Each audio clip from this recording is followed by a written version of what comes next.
Are we streaming? Where are those? I want to see the statistics. I'd like to show you the statistics. Can I show you the statistics? Dun dun. Dun dun dun. Dun dun. Let's add the statistics. Window capture. Stats. I want stats. I can't capture stats. Okay, never mind. Okay, hi. My name is Joe. And now we're going to play some music I didn't make.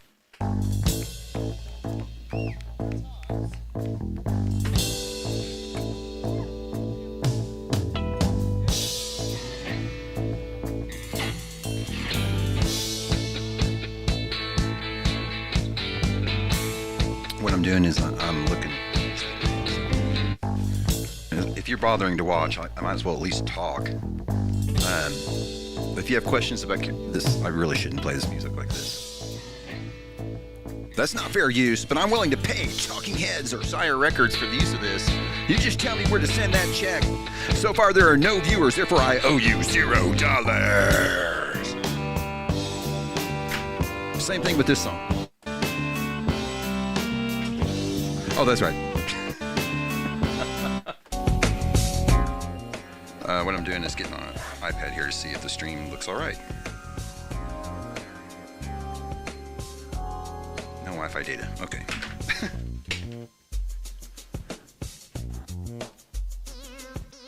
Your browser. I need a television. I'll be back. No, I won't be back. That's right. I said I wasn't going to do that.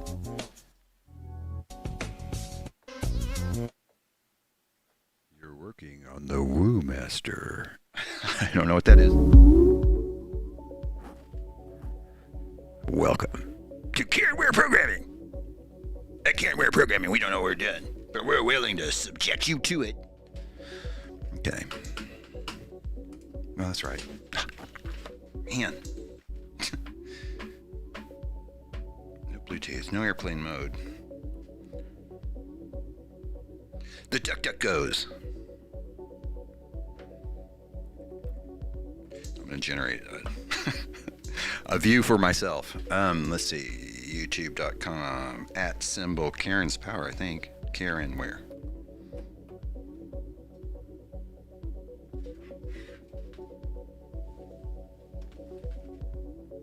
Yeah, you can't see it. Yeah. Give it a second. Are we live? It says we're live. No audio, no audio, no audio, no audio, no audio, no audio.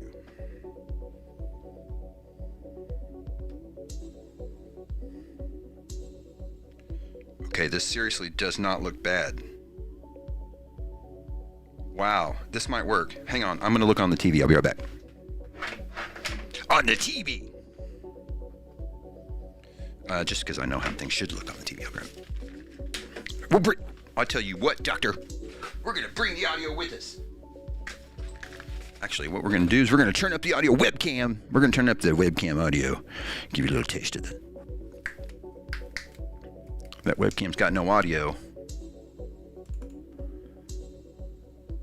Audio. Capture audio only. Output desktop audio. No, let's not mess with the audio. All right, but let's try. Get ready for the video feedback of your life. Turn it all the way up, Doctor. Dun, dun, dun, dun. Stand. We need a cute little stand. No, we don't need a cute. Hi, there's my laundry.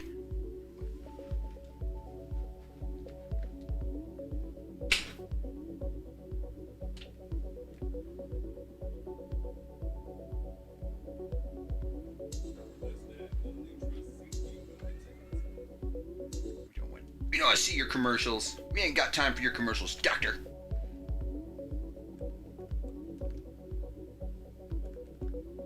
Wait, at the top. Live with Kelly Chavalis. Live. Karen Ware's live stream with Kelly Chavalis. Okay, hang on. I'll be right back.